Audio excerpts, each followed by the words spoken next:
Hello everyone, welcome back to my channel. कैसे हो आप सभी? आई एम श्योर कि आप सभी ठीक होंगे। तो चलिए हम लोग स्टार्ट करते हैं आज का नया वीडियो। आज का वीडियो हमारा होने वाला है स्पीच थेरेपी के ऊपर, जो हमारे मेडिकल सर्जिकल नर्सिंग सेकंड में प्रीवियस ईयर में पूछा गया था। तो चलिए इसे स्टार्ट करते हैं। स्पीच थेरेपी से ही हमें समझ में आ रहा है कि ऐसे पर्सन जिन्हें बोलने में दिक्कत हो रही है या फिर जिन्हें लैंग्वेज डिसऑर्डर है, तो उस कंडीशन में उन्हें जो है स्पीच थेरेपी प्रोवाइड की जाती है, ताकि जिससे वो अपना कम्युनिकेशन अच्छा कर सके, साथ ही साथ अपनी जो लैंग्वेज स्किल्स है उन्हें डेवलप कर सके और अपनी जो स्पीच है उसे मैनेज कर सके। ठीक है, तो हम लोग इंट्रोडक्शन से देखते हैं कि स्पीच थेरेपी में हमें क्या क्या डिस्कस करना है। ठीक है, speech therapy is a specialised therapeutic approach use to manage speech, language and communication disorder. Speech therapy जो है एक टाइप का स्पेशलाइज्ड थेराप्यूटिक अप्रोच है, जिसे किसी भी पर्सन के स्पीच या लैंग्वेज या कम्युनिकेशन डिसऑर्डर को ट्रीट करने के लिए यूज़ किया जाता है। जैसे कि हम लोग कुछ लोगों को देखते हैं जो हकलाकर बोलते हैं, या फिर उनकी बोली बहुत कम निकलती है, या फिर उनकी जो स्पीच मसल से जिनके थ्रू वो बोलते हैं वो मसल्स वीक होती है, जिनके कारण वो प्रॉपर बोल नहीं पाते। तो उन कंडीशन में जो स्पेशलिस्ट स्पीच थेरेपिस्ट होते हैं वो उनका ट्रीटमेंट करते हैं, उन्हें स्पीच थेरेपी देते हैं, जिनके थ्रू वो प्रॉपर बोल पाते हैं। लेकिन ये जो थेरेपी होती है काफ़ी टाइम कंज्यूमिंग होती है। ये पर्सन को स्पीच थेरेपी लेने में काफ़ी टाइम लग जाता है, और मतलब इसका 100% ये भी नहीं रहता है कि पर्सन की जो लैंग्वेज प्रॉब्लम्स है वो ट्रीट हो जाएगी, या फिर पर्सन जो है पूरा क्लियर बोलने लग जाएगा। तो इसमें जो है दिक्कतें फेस करनी पड़ सकती है पर्सन को। लेकिन ये जो स्पीच थेरेपी है ये काफ़ी इंपॉर्टेंट थेरेपी है, जिसके थ्रू कई लोगों को ट्रीट भी किया जाता है। ठीक है, it is carried out by speech language pathologist, also called speech therapist, to improve speaking ability and communication। और ये किसके द्वारा दी जाती है? ये जो है पैथोलॉजिस्ट, स्पीच लैंग्वेज पैथोलॉजिस्ट या फिर स्पीच थेरेपिस्ट जिन्हें कहा जाता है, उनके थ्रू दी जाती है। क्यों दी जाती है? ताकि पर्सन की जो स्पीकिंग एबिलिटीज़ है या फिर कम्युनिकेशन एबिलिटीज़ है उन्हें डेवलप किया जा सके। ठीक है, it is useful for patient with stammering, aphasia, cleft lip, palate, stroke, burn injury and hearing impairment। ये जो है उन पेशेंट के लिए काफ़ी इम्पॉर्टेंट होती है, या फिर काफ़ी ही अच्छी होती है, जिन्हें मतलब हकला हकला के जो लोग बोलते हैं, या फिर जो लोगों को बोलने में दिक्कत होती है उन लोगों के लिए जो है ये काफ़ी हेल्पफुल होती है। स्ट्रोक और ब्रेन इंजरी के बाद में जो है पेशेंट की जो स्ट्रेंथ होती है मसल्स की वर्क करने की, या फिर जो हमारा नर्वस सिस्टम होता है उसका वर्क करने का जो सिस्टम होता है वो थोड़ा वीक हो जाता है। तो कई बार उसके कारण लोगों के जो है कम्युनिकेशन या फिर लैंग्वेज इस पर अफेक्ट पड़ता है, जिसके कारण वो बोल नहीं पाते हैं। तो उस कंडीशन में भी उनकी जो लैंग्वेज एक्टिविटी है या फिर स्पीकिंग एबिलिटी है उसे प्रमोट करने के लिए स्पीच थेरेपी दी जाती है। ठीक है, the main M is to improve clarity of speech, develop communication skills and enhance the patient confidence and quality of life। और स्पीच थेरेपी का मेन एम क्या है कि किसी भी पर्सन की जो स्पीच है उसकी क्लैरिटी को डेवलप करना, उसकी कम्युनिकेशन स्किल्स को बढ़ाना, और वो एक पर्सन में जो है कॉन्फिडेंस बिल्ड करना कि वो अपनी बात लोगों के बीच में रख सके, यानी कि वो अपना जो सेंटेंस है, अपने जो वर्ड्स है वो क्लियर फॉर्म में बोल सके, ताकि उसका कॉन्फिडेंस बिल्ड हो जाए।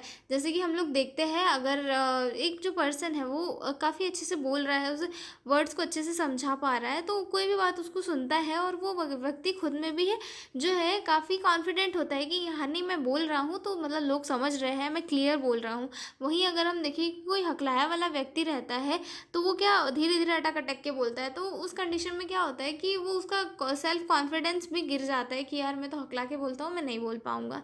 तो स्पीच थेरेपी का एम यही होता है कि जो लोग क्लियर नहीं बोल पा रहे हैं तो उनकी स्पीच की क्लैरिटी को इन्हेंस करना और लोगों के बीच में कॉन्फिडेंस बिल्ड करना, कि ताकि वो जो है चार लोगों के बीच में बोल सके और अपनी जो स्पीकिंग एबिलिटी है उसे इम्प्रूव कर सके। ठीक है, आगे देखते हैं हम लोग definition. Speech therapy is a specialised therapeutic method use to assess, diagnose and treat speech, language, voice and communication disorder. Speech therapy क्या है? स्पीच थेरेपी एक स्पेशलाइज्ड थेरेप्यूटिक थेरेप्यूटिक मेथड है जिसे किसी पर्सन की जो स्पीच या फिर लैंग्वेज है उसे असेस करने के लिए यूज़ किया जाता है कि इसका जो लैंग्वेज का जो लेवल है वो कितना है, मतलब ये कितने अच्छे से बोल पा रहा है, या फिर जो है डायग्नोस करने के लिए किया जाता है कि उसे कोई वॉइस से रिलेटेड कोई डिसऑर्डर तो नहीं है, या फिर पर्सन को स्पीच या लैंग्वेज वॉइस के बारे में समझाने के लिए, ट्रीट करने के लिए जो है स्पीच थेरेपी दी जाती है, ताकि कम्युनिकेशन डिसऑर्डर या फिर वॉइस या लैंग्वेज डिसऑर्डर को ट्रीट किया जा सके। आगे देखते हैं इसके एम क्या क्या होते हैं। आगे देखते हैं हम इसके एम क्या क्या है। तो सबसे फर्स्ट एम है to improve clarity and pronunciation. तो इसका जो एम है किसी भी पर्सन की वॉइस का या फिर लैंग्वेज का क्लैरिटी इम्प्रूव करना और उसका जो प्रोनाउंसिएशन है उसे इम्प्रूव करना है, ठीक है। देन सेकेंड आता है टू ओवरकम कम्युनिकेशन बैरियर्स, और जो कम्युनिकेशन की प्रोसेस होती है उसके बैरियर्स को कम करना है, ठीक है।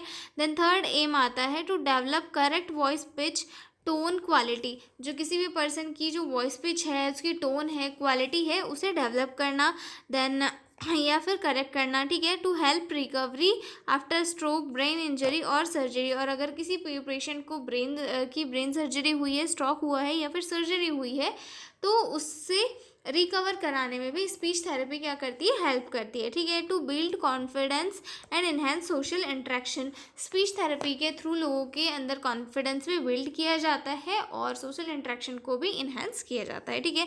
तो ये स्पीच थेरेपी की एम थे। आगे हम लोग देखते हैं इंडिकेशन ऑफ स्पीच थेरेपी, किन किन कंडीशंस में किसी पेशेंट को जो है स्पीच थेरेपी दी जाती है, ठीक है।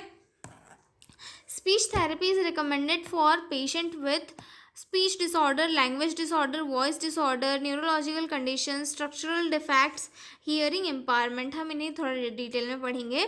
स्पीच डिसऑर्डर्स जैसे कि स्टैमरिंग हो गया, या फिर स्टूटरिंग हो गया, या फिर लिस्पिंग हो गया, या फिर डिसअर्थरिया हो गया। स्टैमरिंग यानी कि हकला हकला के बोलना, ठीक है। और या फिर जो लिस्पिंग होता है वो होता है वर्ड्स को गायब कर देना। देन उसके बाद जो डिसैर्थरिया होता है उसका मीनिंग होता है जो मसल्स होती है, स्पीच मसल्स होती है, उनका वीक हो जाना, जिसके कारण पर्सन बोल नहीं पाता है। तो इन सारी जो दिक्कतें होती है, इन कंडीशन में किसी पेशेंट को जो है स्पीच थेरेपी दी जाती है, ठीक है।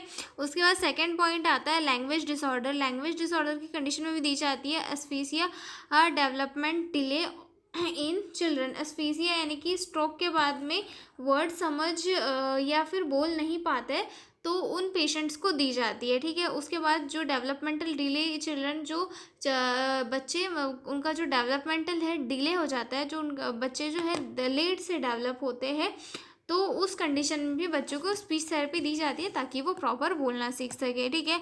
वॉइस डिसऑर्डर में भी पेशेंट को दी जाती है, जिसमें फर्स्ट आता है एबनॉर्मल पिच और टोन की कंडीशन में, या फिर होअर्सनेस वाली कंडीशन में क्या होता है, पर्सन की जो आवाज़ है वो काफ़ी भारी हो जाती है, एकदम हम बोलते हैं ना कर्कश हो जाती है, या फिर जब पर्सन सांस वास लेता है तब उसकी कर्कश आवाज़ आती है, या फिर और जो है जब हम किसी पेशेंट को देखते हैं या फिर किसी पर्सन को देखते हैं, जैसे सर्दी हो जाती है तो उसकी आवाज़ किसी अलग से हो जाती है। तो होआर्सनेस में भी जो है पर्सन की आवाज़ हमेशा के लिए वैसी हो जाती है, तो उस कंडीशन में उसकी जो वॉइस है उसे ट्रीट करने के लिए स्पीच थेरेपी दी जाती है, ठीक है।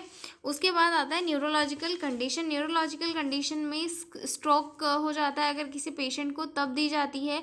पार्किंसन डिसीज़ में, मल्टीपल स्क्लेरोसिस और ब्रेन इंजरी की कंडीशन में भी स्पीच थेरेपी दी जाती है, ठीक है। उसके बाद जो अगला पॉइंट आता है स्ट्रक्चरल डिफेक्ट्स, क्लेफ्ट लिप यानी कि जो कभी कभी जो बेबीज़ होते हैं उनकी ये जो लिप के पास के टिश्यू वो प्रॉपर जुड़ नहीं पाते हैं, तो वहाँ पर क्या होता है एक स्पेस बनी हुई रहती है, तो उन बच्चों को भी वो लोग क्या प्रॉपर बोल नहीं पाते, तो उनका जो स्पीच पैटर्न है उसे करेक्ट करने के लिए उन्हें स्पीच थेरेपी दी जाती है, ठीक है। पोस्ट सर्जिकल डिफेक्ट को ट्रीट करने के लिए भी स्पीच थेरेपी दी जाती है, ठीक है। हियरिंग एम्पावरमेंट में भी दी जाती है। Difficulty in speech development due to hearing loss, मतलब अगर किसी पेशेंट को सुनाई नहीं देता है, उसके कारण वो प्रॉपर बोल भी नहीं पाते, तो उस कंडीशन को ट्रीट करने के लिए भी जो है स्पीच थेरेपी दी जाती है। अगला पॉइंट देखते हैं हम टेक्निक्स ऑफ स्पीच थेरेपी की। जो स्पीच थेरेपी है वो किन टेक्निक्स में दी जाती है, ठीक है। तो चलिए इसे हम देखते हैं। जिसमें सबसे फर्स्ट आती है आर्टिकुलेशन थेरेपी। आर्टिकुलेशन थेरेपी में क्या होता है कि जो वर्ड्स होते हैं और साउंड्स होते हैं उनको करेक्ट करने की प्रैक्टिस पेशेंट को कराई जाती है। Practice of sound and words correctly, जो वर्ड्स जो वो करेक्ट नहीं बोल पाते हैं उनकी प्रैक्टिस उन्हें कराई जाती है और उनके ये जो मिस्टेक्स हैं उन्हें करेक्ट किया जाता है, ठीक है। Oral motor exercises, oral motor exercise में टंग, लिप, जॉ और की जो मसल्स होती हैं उन्हें स्ट्रेंथ किया जाता है, मतलब उनकी एक्सरसाइज वगैरह कराई जाती है ताकि जो है प्रॉपरली मसल्स वर्क करके अच्छे से पर्सन बोल पाए, ठीक है। उसके बाद ब्रीथिंग एक्सरसाइज भी कराई जाती है पेशेंट को। Controlling breath to improve speech, मतलब ब्रीथ को कंट्रोल करा के, मतलब सही तरीके से कैसे कंट्रोल करा के आपको कैसे कैसे बोलना है, कैसे अच्छे तरीके से बोलना है, ये सारी चीज़ें सिखाई जाती है, ठीक है। Language intervention activities using books, pictures and conversations, मतलब जो है पिक्चर्स, बुक्स और कन्वर्सेशन से लोगों को सिखाया जाता है कि आप कैसे कैसे बोल सकते हो, कैसे कैसे सीख सकते हो पढ़ के, मतलब रीडिंग वगैरह या फिर ग्रुप डिस्कशन वगैरह कराया जाता है ताकि उनका जो कम्युनिकेशन है वो बेहतर हो सके, ठीक है। वॉइस थेरेपी में जो है controlling pitch, loudness and tone of voice, मतलब उन्हें जो है एक प्रॉपर वे सिखाया जाता है कि आपको कैसे बोलना है, किस टाइम पे आपका पिच कैसा रहना चाहिए, किस फ्लो में आपको बोलना है, कैसे कैसे आपको बात करनी है, ये सारी चीज़ें, ठीक है। Augmentative and alternative communication, sign language communication board, speech generating devices, मतलब साइन लैंग्वेज पर सिंबल बोर्ड्स या फिर स्पीच जनरेटिंग डिवाइसेस का यूज़ करा के लोगों को स्पीच थेरेपी दी जाती है, ठीक है। इनके एडवांटेज देखते हैं कि क्या क्या एडवांटेज है स्पीच थेरेपी के पेशेंट्स के लिए, ठीक है। इसमें फर्स्ट आता है to improve clarity of speech, मतलब अगर स्पीच थेरेपी हम किसी पेशेंट को दे रहे हैं तो सीधी सी बात है उसकी जो क्लैरिटी है स्पीच की वो अच्छी होगी, ठीक है। डेवलप इफेक्टिव कम्युनिकेशन, पेशेंट का जो कम्युनिकेशन है वो इफेक्टिव होगा, ठीक है। इन्हेंस सेल्फ कॉन्फिडेंस, पेशेंट का जो है सेल्फ कॉन्फिडेंस बिल्ड होगा, जब वो अच्छे से बोलेगा तो उसका कॉन्फिडेंस ऑटोमेटिक ही बिल्ड हो जाएगा, ठीक है। उसके बाद इन्हेंस सेल्फ कॉन्फिडेंस, ये तो हो गया। उसके बाद अगला पॉइंट आता है improve academic, professional and social life. जो पर्सन है उसकी जो भी एकेडमिक लाइफ है या फिर सोशल प्रोफेशनल लाइफ है उसे वो इम्प्रूव कर पाएगा, ठीक है। उसके बाद अगला पॉइंट है help neurological and surgical patient in faster recovery, और जो न्यूरोलॉजिकल या फिर सर्जिकल पेशेंट है उन्हें भी जो है फास्ट रिकवरी करने में स्पीच थेरेपी के थ्रू हेल्प मिलती है, ठीक है। अगला देखते हैं हम इसमें लिमिटेशन की। इसकी कुछ लिमिटेशन भी होती है, जैसे मैंने आपको वीडियो के स्टार्टिंग में ही बताया था कि स्पीच थेरेपी के जो रिजल्ट्स है उन्हें आने में टाइम लगता है, मतलब काफ़ी वेट और पेशेंस से हमें इनका वेट करना पड़ता है कि हाँ अब पेशेंट ठीक होगा, अब पेशेंट ठीक होगा, ठीक है।